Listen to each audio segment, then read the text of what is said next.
Quando a OMS e a UNODC foram produzir um documento que coloca os 10 princípios gerais que devem orientar o tratamento do uso problemático de drogas, colocando de forma clara o direito à autonomia e à autodeterminação, o combate ao estigma, ao preconceito e à discriminação e o respeito aos direitos humanos devem ser observados em qualquer estratégia de tratamento. E colocam também que a internação é apenas emergencial. Então, a OPAS, Organização Pan-América de Saúde, criticou quando o Brasil colocou a internação como central no tratamento, provocando a exclusão social dos usuários de drogas. Na política de drogas, a liberdade é terapêutica. Bem-vindos a mais um vídeo, eu sou o Marcos Morcego, condutor dessa viagem. Nesse episódio a gente mantém a referência principal do livro Lei de Drogas, interpretada na perspectiva da liberdade, de Cristiano Ávila Marona, pela editora Contra a Corrente, que inclusive fiquei sabendo que ainda tá com ponta de estoque. Além de curtir, comentar e compartilhar, segue a gente e ativa as notificações para não perder nada. Além desse trampo, a gente produz lives, podcasts nas mais variadas plataformas e segue a gente nelas também, tá bom? O apoio também vai aparecer aí para quem quiser fortalecer a gente financeiramente para a gente dar continuidade a este lindíssimo e maravilhoso projeto. Dentro da estratégia de internação, a gente tem o comportamento da pessoa classificado como desviado, impróprio, inadequado, valorado como sistema de distúrbio, o que, por sua vez, recomenda o tratamento. A internação, portanto, rompe o contato com o mundo externo, com as esferas da vida. A vida em uma instituição total opera um processo de expropriação, que reduz a existência humana ao mínimo necessário. E essa é a função dessas instituições, precisamente a de segregar pessoas em um mundo próprio dentro de outro mundo, demarcando uma fronteira ecológica entre a comunidade dos desviantes sociais e a sociedade composta por pessoas normais. Porém, esse rompimento com as outras esferas da vida, antes de serem tratamento, são um rompimento com as relações sociais. Atualmente, só médicos podem solicitar essa internação. Mas, pela alteração da lei antimanicomial, na lei de drogas, com a lei número 13.8040 de 2019, 13.8040 de 2019, impedindo assim que tenha intervenção do Poder Judiciário, a não ser para garantir direitos que estejam sendo ilegalmente violados em função da própria internação. Então, a preferência voltou a ser por tratamentos com reinserção social, e a internação só será indicada quando os recursos extra-hospitalares se mostrarem insuficientes. Além de que, como o artigo 23A da Lei nº 11.343, atualizada na lei que acabou de ser citada, de 2019, o tempo máximo de internação é o da superação do surto. No caso de abuso ou ilegalidade, a questão pode ser levada à justiça pela via do habeas corpus. A institucionalização não consensual, imprópria ou desnecessária de indivíduos pode constituir crime de tortura. O usuário ou dependente, no atendimento, passa por uma avaliação por uma equipe multidisciplinar, multissetorial, para que seja preparado um plano individual de atendimento, chamado de PIA. E aí se pensa a execução do projeto, pensando o tipo de droga e o padrão de uso, além de o risco à saúde física e mental do usuário ou dependente de drogas ou das pessoas com as quais convive. A RAPS, Rede de Atenção Psicossocial, já apresentada aqui, nasce da luta de pacientes, trabalhadores e comunidades durante a reforma sanitária e psiquiátrica. É indispensável, com a finalidade de criar, ampliar e articular os pontos de atenção à saúde para pessoas com sofrimento ou transtorno mental e com necessidades decorrentes do uso de crack, álcool e outras drogas. O PIA, esse atendimento, unificará diversos setores de trabalhadores, para pensar toda a trajetória da pessoa atendida, buscando fortalecer a autonomia e a cidadania a partir da prática de aproximação, ou seja, de realmente pensar um chamado de mapa multidimensional da vida. As evidências nacionais e internacionais reafirmam que são necessárias estratégias que levem em consideração o multidimensionamento e as relações da história de vida do usuário, desconstruindo as formas abusivas, potencializando e aumentando a contratualização do sujeito com e na sociedade. Então, monta-se esse plano e montam-se suas ações. Para o plano, a gente vai ter a dimensão corporal, de saúde e do estado físico, a dimensão psicossocial, para contextualizar sua história de vida, e a instrumental, que é justamente pensar em formas de interação social e exercício da autonomia. Para as ações, a gente vai ter a de reparação, que é uma primeira resposta às demandas da pessoa atendida, a de potenciação, que busca articular certas coisas que a pessoa já se destaca, e as de emancipação, buscando condições para autonomia e para reinserção social. Com a Contra-Reforma, houve um avanço de empreendimentos políticos sobre a pauta, principalmente por parte das ONGs, organizações não governamentais, e com a ideia moral existente nas comunidades terapêuticas, que são grupos de apoio oriundos de instituições da sociedade civil, muitos deles sem fins lucrativos, com atuação nas áreas de atenção à saúde e da assistência social que atendem usuários ou dependentes de drogas, se alinhando muito com aquela lógica bolsonarista, possuindo a ação partidária e a suprapartidária a partir do projeto. Por isso que a gente tem uma bancada da Bíblia no nosso Congresso. Só no primeiro ano do governo Bolsonaro, cerca de 70% da verba federal para comunidades terapêuticas foi destinada para entidades cristãs. Dinheiro público financiou CTs, denunciadas por violações de direitos humanos, incluindo LGBTfobia e desrespeito à liberdade religiosa. Os contratos com o Ministério da Cidadania eram com grupos religiosos, em 2019, em mais de 60% dos casos.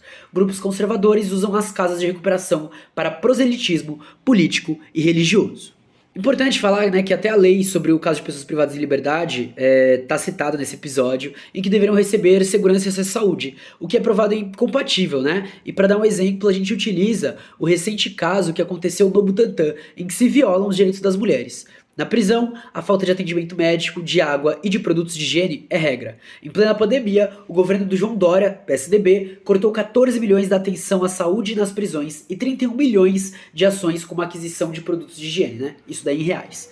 A lei antimanicomial, além de reafirmar a humanização, busca substituir as instituições e também o formato delas, transferindo o foco do tratamento que se concentrava na instituição hospitalar para uma rede de atenção psicossocial, estruturada em unidades de serviços comunitários e abertos. Portanto, opta por uma intervenção local e direta. Vocês vão ver agora o porquê de eu conectar esses dois temas de prisões e comunidades terapêuticas, tá? Voltando a falar das comunidades terapêuticas, elas são um misto entre o religioso, o técnico, o espiritual e o científico. As drogas se tornam um pecado, relacionado a uma doença, não do corpo, mas uma doença espiritual, incurável muitas vezes. A união dessas duas ideias torna a abstinência também parte principal desse tratamento. Obviamente, essa estrutura não é particular do Brasil. Tal modelo desenvolveu-se e disseminou-se a partir de iniciativas da sociedade civil, iniciativas muitas vezes articuladas e organizações religiosas, geralmente internacionais. Um modelo em que se une a abstinência ao isolamento da sociedade, em que indivíduos com problemas associados ao uso de drogas devem ingressar voluntariamente e ali permanecer por períodos de 9 a 12 meses. Já destoa bastante, né? A ideia é praticar uma reforma moral, tornar a pessoa que era usuária em um cristão. Elas são pautadas em um disciplinamento ao trabalho, associado ao processo terapêutico, além de promoções de espaços para cultivar a espiritualidade religiosa, uma máquina ideológica de formar seguidores. Forma-se assim um projeto de educação e reeducação. Sua pedagogia ocorre por meio de um proselitismo antidrogas, pela emulação de condutas e, ainda, pelo disciplinamento dos sujeitos internados em novos hábitos e rotinas.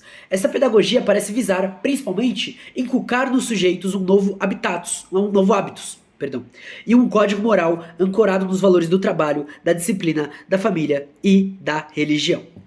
De modo geral, as CTs possuem a abstinência e isolamento da vida social e o convívio apenas com internos. Possuem um tratamento longo, com muita importância à disciplina, além de práticas que se misturam entre espirituais, religiosas, técnicas e científicas. Basicamente, é um outro desenvolvimento do sistema prisional, só que enquanto o sistema prisional, em boa parte, tenta extrair valor daquele, entre aspas, lixo humano, que é assim que é classificado pela sociedade capitalista, as CTs elas buscam formar seguidores, buscam reformar moralmente. O Conselho Nacional de Assistência Social, pela Margarete Alves Dalharueira, em 2022, na época presidente, pontua que a legislação do Sistema Único de Saúde, Sistema Único de Assistência Social, SUAS, não prevê em suas normativas, serviços, programas e projetos de entidades atuantes na redução de demandas de drogas, compreendidas por comunidades terapêuticas. Portanto, as CTs não se encaixam em programas de assistência social. O Conselho Nacional de Saúde, CNS, o Conselho Nacional de Direitos da Criança e do Adolescente, CONANDA, e o Conselho Nacional de Direitos Humanos manifestaram-se conjuntamente em sentido contrário à regulamentação do acolhimento de adolescentes em comunidades terapêuticas. E aí a gente acha o X da questão.